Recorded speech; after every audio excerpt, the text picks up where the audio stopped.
EVKS Elangovan Erode கிழக்கு தொகுதியின் சட்டமன்ற உறுப்பினராக இருக்கிறார். அவருக்கு திடீரென நேற்று இரவு மூச்சுத்திணறல் ஏற்பட்டிருக்கிறது.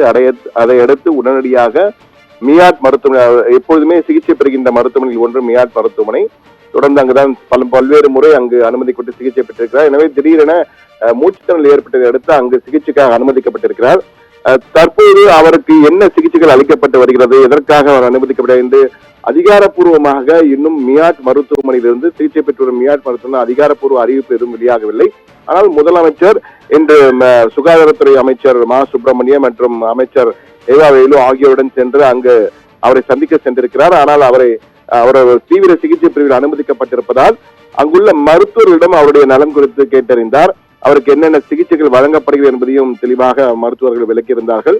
அதன் பின் அங்கிருந்து சென்று விட்டார். பல்வேறு காங்கிரஸ் தலைவர் செல்வ பிரதிகம் அவருடன் முதல்வரும் சென்றிருந்தார். அவர் மட்டும் காங்கிரஸ் மூத்த தலைவர் முன்னாள் காங்கிரஸ் தலைவர் திருநாவுக்கரசரும் சென்றிருந்தார். இந்த சூழ்நிலையில் தான் தற்போது அங்குள்ள மருத்துவர்களிடம் EVKS இளங்கோவன் நிலைமை என்ன, அவருக்கு என்ன சிகிச்சை வழங்கப்படுகிறது என்பது குறித்து நாம் கேட்டோம். தற்போது நிலையில் அவர் தீவிர சிகிச்சை பிரிவில் அனுமதிக்கப்பட்டிருக்கிறார். வென்டிலேட்டர் மட்டும் அவருக்கு சிகிச்சை கொடுக்கப்பட்டு வருவதாகவும் டயாலிசிஸ் போன்றவை எல்லாம் அவருக்கு செய்யப்பட்டு வருவதாகவும் கூறியிருக்கிறார்கள்.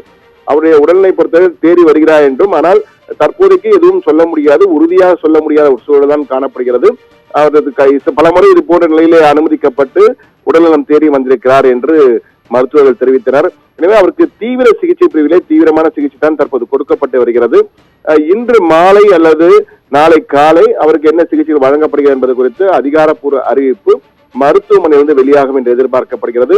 இந்த சூழ்நிலையில் தான் தற்போது அவருடைய குடும்பத்தார்களிடம் பேசிய பொழுதும் தீவிர சிகிச்சையில் தான் இருக்கிறார் என்றுதான் அவர்கள் தெரிவித்தார்கள். வேறு எதுவும் அவர்கள் தெரிவிக்க மறுத்துவிட்டார்கள்.